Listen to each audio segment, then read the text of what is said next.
full face, modular, half face. Ito na nga ba ang most advanced convertible helmet ngayon sa market? This is the review of the LS2 Advant X Carbon. Let's go!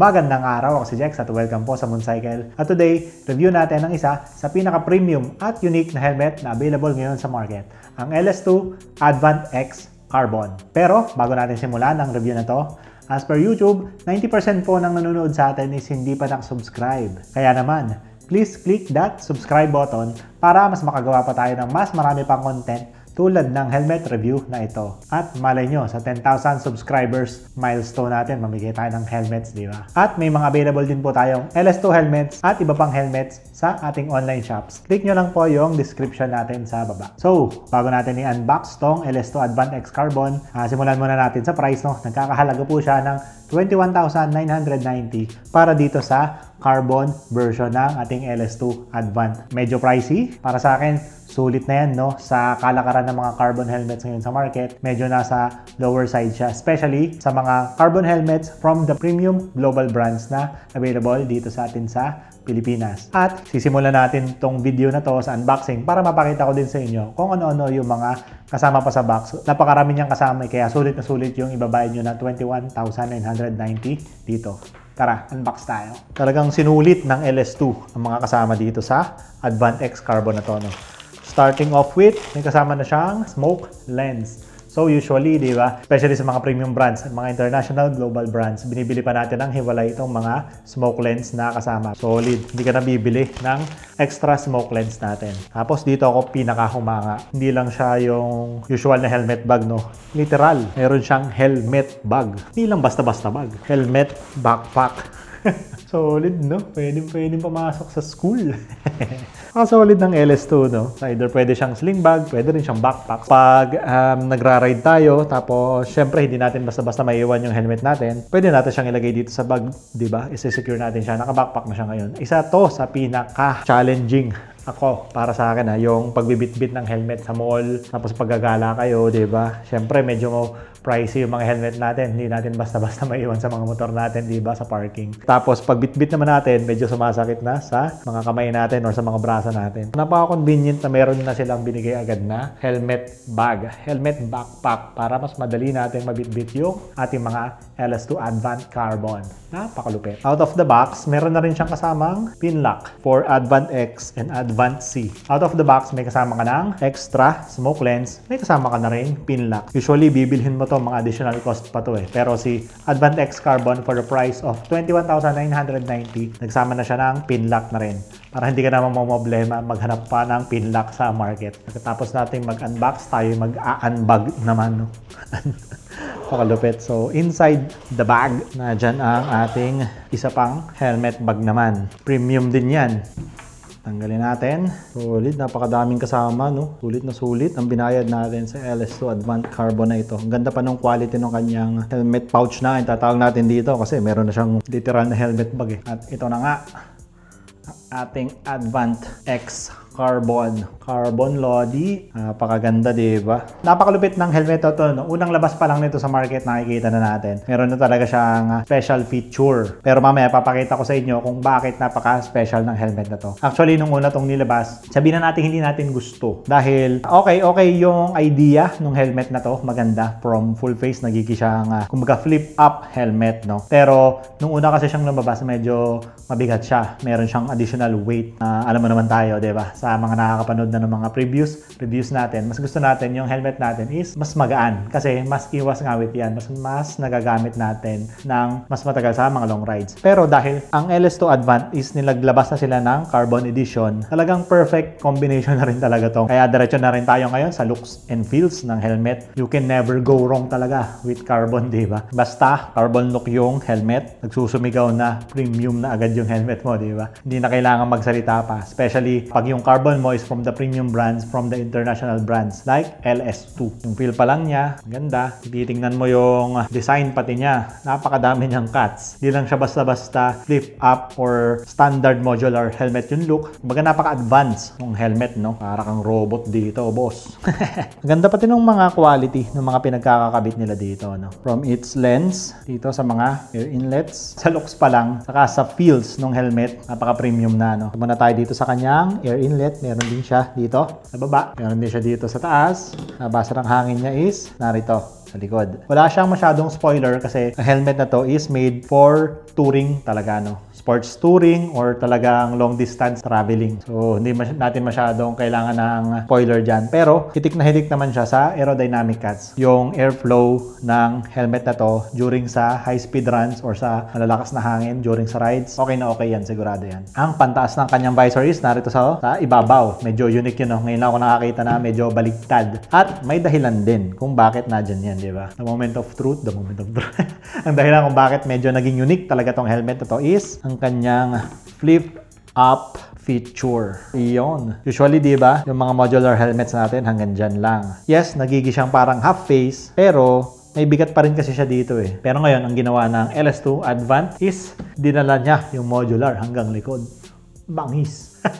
Hype na hype eh. No? Yung mga previous version na hindi carbon, parang napansin ko nun is medyo mabigat. Dahil nga, dilagay mo yung part ng helmet dito, medyo nagkakaroon siya ng weight sa likod. Pero, dahil kinarbon loading na ni LS2 itong helmet na to, talaga namang yung total weight niya kasi bumaba talaga siya para dun sa style ng helmet na to. Napakalupit. Kita nyo naman. Ang ganda, di ba? Oo, di ba? So, pag suot mo siya ngayon dito, para siya talagang half face, di ba? Sa likod, narito yung kanyang chin part, yung side view. Lupit, no? So, napaka-unique talaga ng helmet na to, no? Hindi ko na napakita, no? Pero meron din siyang dual visor. Napakagaanong helmet, nasingitan pa rin nila ng dual visor. Tapos yung mechanism ng dual visor, napakaganda, no? Napaka-smooth. Everything talaga dito sa helmet na to is napaka-premium. Makikipagsabayan na talaga siya dun sa mas mahal pa na helmet ngayon sa market. For its price, again, 21,990. Sulit na sulit to. Yung ibang helmet, di kayang ibigay yung mga features na meron to, no? Sa ganung presyo. Sa high-end market, ha? So, punta naman tayo sa kanyang paddings. Pansin nyo, napakakapal ng paddings, no? Hindi siya yung makapal na uncomfortable ka, no? Talagang para kang hinihele dito, para kang nakaunan talaga.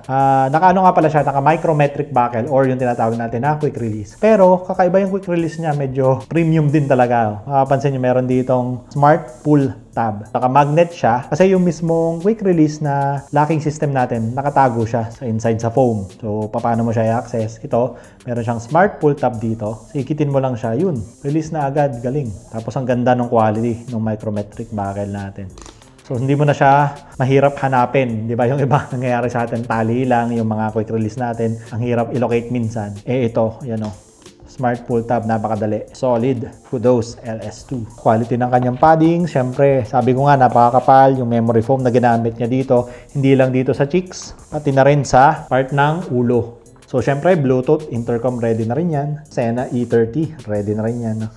Abangan nyo yung mga future reviews natin sa mga Sena intercoms. Available na rin po sa atin yan. Bagay na bagay dito yan sa LS2 Advant X Carbon. Yun, so overall feels. Talagang pag carbon, lingunin ka talaga dito, no? Especially itong Advant X na gloss carbon. So, sa looks and feels, wala akong masasabi dito. Talagang sulit na sulit ang 21,990 pesos na babayad natin dito sa LS2 Advant X Carbon. Punta naman tayo sa safety certifications. So, merong ECE 22.06 certification ang ating LS2 Advant X Carbon. Yan po ang pinaka-updated na homologation scores from ECE, which is from the European standards. Siyempre, meron din siyang Certified Product Safety from BPS para naman ito magamit natin sa Pilipinas. And sa mga hindi po nakakaalam, for modular helmets, for flip-up helmets, meron din po itong P&J homologation. This is a certification standard specific to modular or flip-up motorcycle helmets. It indicates that the helmet has been tested and approved for use in the both protective and jet configurations. Flip-up or modular helmets can simply be approved in the full-face versions with P or protective or with double homologation indicated in the P&J or protective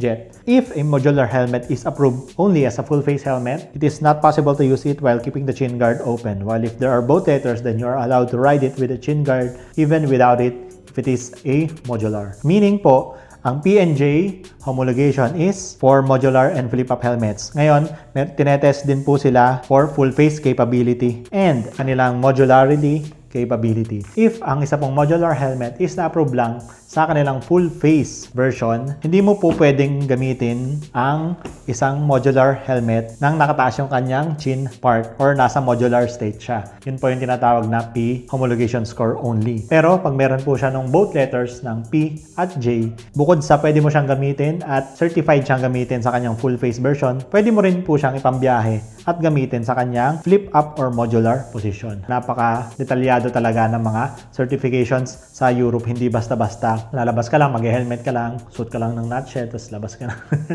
No, talaga pong bawat labas mo sa Europe, medyo matindi ang mga safety certifications doon at safety guidelines nila doon. Even yung pagsusot mo ng modular helmet or ng mga half-face helmets, meron niyang mga karampatang regulations, no? So, hindi lahat po ng modular helmets doon is pwede mo siyang gamitin ng naka-modular version or naka-modular specifications while riding. Doon po pumapasok yung P&J homologation. Again, pasado po ang ating LS2 Advant X Carbon sa P&J homologation. Pwede siyang gamitin sa kanyang full face version at pwede rin siyang ipang-ride sa kanyang flip-up version. Solid. Para sa size and weight niya, sa size large, meron itong 1,550 grams. Ang available natin dito na unit is itong size XL, meron siyang 1,600 grams. Para sa isang modular type, 1,600 grams po is napakagaan. Susut din natin to para mas ma-discuss ko sa inyo yung sinasabi ko na feels saka yung gaan ng helmet pag nakasuot na sa atin. Kaya tara, diretso na natin, i-fit na natin yung helmet. Tayo po ay mag-helmet. Gamit tayo ng Balaclava. And today, naka-Dry Plus Premium Balaclava tayo. May nag-comment dun sa previous videos natin. Pipitsuging Balaclava daw yung ginamit natin. No problem, sir. Pero ito po ang premium Balaclava natin from Dry Plus is available sa ating Mooncycle online shops. Check nyo lang din po yung description natin sa baba. Again, pag magsusot po tayo ng modular helmet, mas maganda po naka-flip up position siya kasi usually ang mga modular helmets natin makakapal po yung chin pads niya. So nasikip po siya pag sinasara natin sa kanyang full face version. Yun, no? Solid. Hindi ba? Kapal ng padding, so. Size XL po to. Yes, medyo maluwag. Kasi usually size large tayo. Saka gusto natin yung snug fit. Pero kung gusto nyo ng comfort fit, kung size large kayo usually, okay sa inyo tong size XL. Nasa flip up position siya. Pero magaan siya. Ramdam ba natin na may additional weight sa likod? Hindi masyado, actually, to be honest, hindi masyado. Meron akong feeling na parang may weight siya, pero para lang din ako naka-usual na half-face helmet dito. Yun ang maganda naman dito, di ba? Para ka lang talaga naka-half-face helmet na ang kapal-kapal. Narito yung kanyang dual visor sa Gedli. Yun, no? Solid, ang pogi. So, pag nabiyahe tayo, dyan lang ang biyahe natin at hindi masyadong mahangin, open face lang tayo. Pag mainit, dual visor lang. Pag medyo lumalayo-layo na yung biyahe natin, balang natin to. Uy, grabe oh. Para tayo nagtatransform. Kaya narito yung pantaas ng visor para mas madali nga naman dahil dun sa modularity ng helmet na to. Pakita ko sa inyo na naka-side view. Di ba pa usually pag modular, tinataas natin hanggang dito lang. Ito, lupit. Ride pala tayo. Yan. Ayun. Grabe. Sarap ng helmet. Ang gaan. Then, ang cozy din sa loob. Cozy. Kasi maganda yung quality ng paddings niya. Makapal siya pero hindi obtrusive. Napapansin ko dito yung padding. Usually, na rin to ng LS2 sa mga new generation ng helmets nila. Yung paddings nila, medyo nakalabas na dito sa neck part ng helmet. So, nakakatulong yan para yung hangin hindi masyadong papasok sa loob ng helmet natin. Less wind noise ang papasok sa atin. So, less wind noise, less stress sa atin habang nag-long ride po tayo. So, goods na goods yan. Solid. Pero, so far, yung feel sa akin, okay naman. So, titignan ko dito sa salamin. Medyo malaki yung helmet. Yan, medyo mas malaki yung profile niya. Medyo tabain. Pero, wala yung gaan eh. Para siyang hindi 1,600 grams actually. Mas magaan pa siya sa pakiramdam. And again, nabanggit nga natin, mas makapal yung helmet, mas malaki yung helmet, mas protektado tayo kasi mas malayo yung ulo natin sa kalsada dahil mas malaki yung protection natin from surface area ng kalsada sa mukha at ulo natin, di ba? During accident. Ayos, solid. Tapos, pag medyo mainit, Ayos. Half-face bigla. Mas mabigat nga pala actually yung mga modulars pag narito siya. Yan ang mapapansin natin kasi ang tendency ng modular, yung leg natin, nagkakaroon ng mas weight dito. Dito, parang pakiramdam ko mas balansyado yung weight. Front view. Sana natin. Side view. Back view. Other side. Buksan natin.